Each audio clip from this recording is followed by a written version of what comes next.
Olá, gente boa! Que a graça e a paz do Senhor esteja sobre a sua vida e sobre a sua família. Vamos dar prosseguimento aos nossos estudos da Palavra de Deus. E o que é que tem na Bíblia? Vamos ver hoje, hein? O Evangelho segundo Lucas.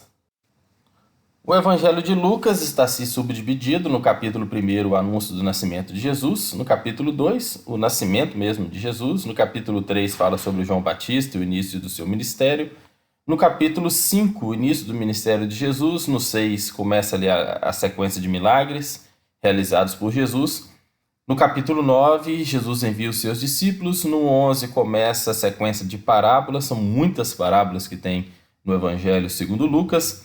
No capítulo 21, Jesus no templo. No capítulo 22, a última ceia. No 23, Jesus é preso e crucificado. E no capítulo 24, Jesus ressuscitou. Mas quem foi Lucas? O Lucas ele incorporou-se ao grupo evangelístico liderado por Paulo quando este passou pela Macedônia na segunda viagem missionária. Lucas era um grego, né?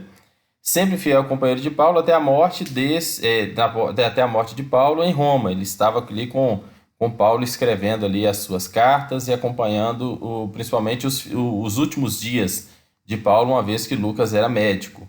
Ele era educado e humilde, nunca buscou glória para si mesmo, mas sempre destacou os feitos de Paulo. Ele era um grande admirador do ministério do apóstolo Paulo e faleceu com 84 anos na Grécia. Lucas, um homem, ele era médico, um intelectual altamente instruído, ele aprendeu tudo o que pôde a respeito do Filho de Deus e dividiu suas descobertas com todos aqueles que não pertenciam ao mundo judaico. Ele foi o pregador para os gentios, aprendeu com Paulo essa missão. As três singelas referências feitas ao nome de Lucas no Novo Testamento não fazem jus à importância histórica e à influência eclesiástica desse personagem. Em Colossenses 4,14, ele foi citado nominalmente por Paulo nas saudações finais da igreja de Colossos, é chamado de o médico amado.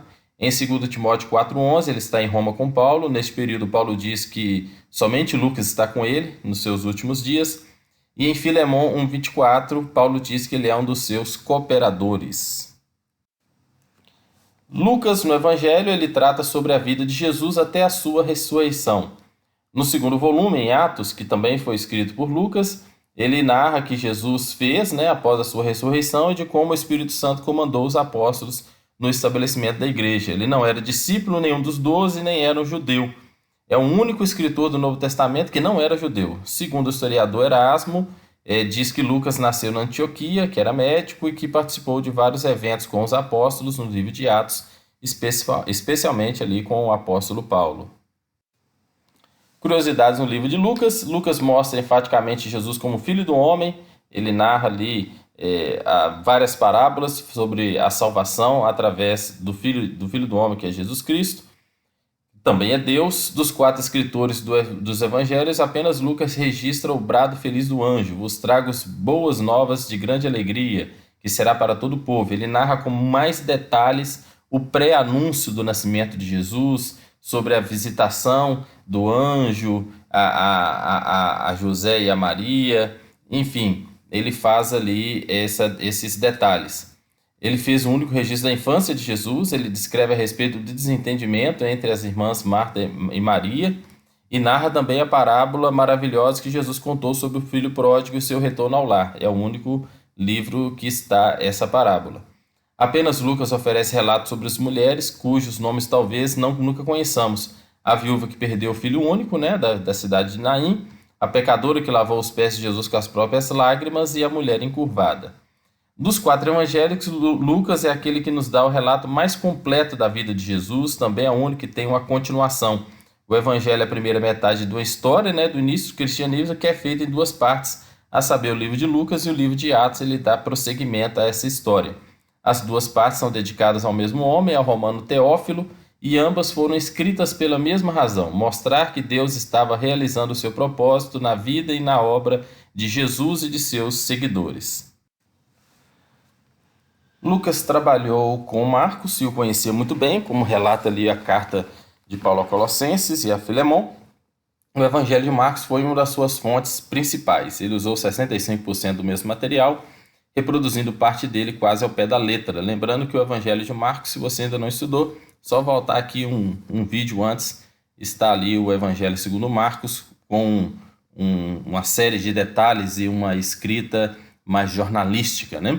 E isso serviu de inspiração para Lucas. Além disso, ele baseou-se em relatos de testemunhos oculares que viram o que de fato aconteceu. O Evangelho de Lucas contém 24 capítulos, 1.151 versículos e 44.265 palavras. O livro de Lucas, portanto, é o maior livro do Novo Testamento, não em capítulos e versículos, mas em palavras. O maior capítulo é o capítulo 1, que tem 80 versículos, e o menor é o capítulo 16, com 31 versículos. Vocês vão ver aí que no Evangelho de Lucas, a maioria dos capítulos são muito grandes e contém muitas palavras. Dos 35 milagres realizados por Jesus, 19 é mencionado no livro de Lucas, sendo 6 milagres que não foram mencionados nos outros evangelhos.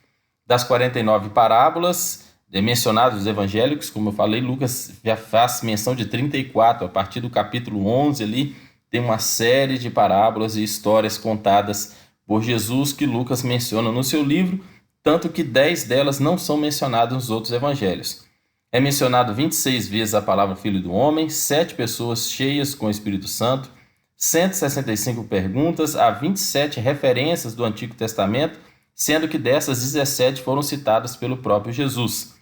Lucas relata 9 profecias do Antigo Testamento, 54 novas profecias, 118 versículos cumpridos e 103 versículos de profecias não cumpridas.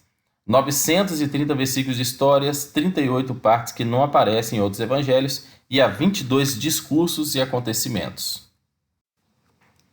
Curiosidades aí do livro de Lucas, seguindo os milagres que foram citados, que é o homem que expulsou um homem dominado por demônios, curou a sogra de Pedro, pescou peixes que enchiam 2 barcos, curou o leproso, curou um paralítico descido pelo telhado, curou o homem da mão aleijada, todos esses milagres por Jesus, né?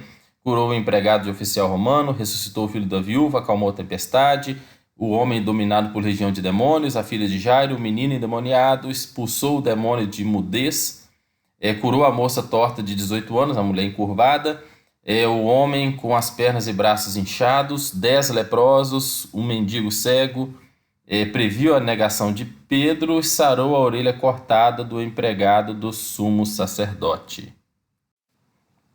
As parábolas do Evangelho de Lucas, como eu falei, são muitas. A do semeador, do grão de mostarda, o cego que guiou do cego, os lavradores maus, as bodas, a figueira, o médico cura-te mesmo, remendo novo, vinho novo, rico, insensato, dono da casa e o ladrão, figueira estéril, os primeiros lugares, a ovelha perdida, o juiz iníquo, o fariseu, o publicano, os talentos, lâmpada embaixo da mesa, como julgar será julgado, o reino dividido, valente vencido, dracma perdida, o pai que dá boas coisas, o homem que edifica a casa, meninos brincando na praça, ovelha que caía no buraco, ovelha perdida, né?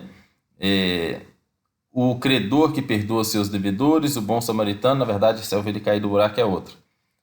Falando principalmente sobre o sábado.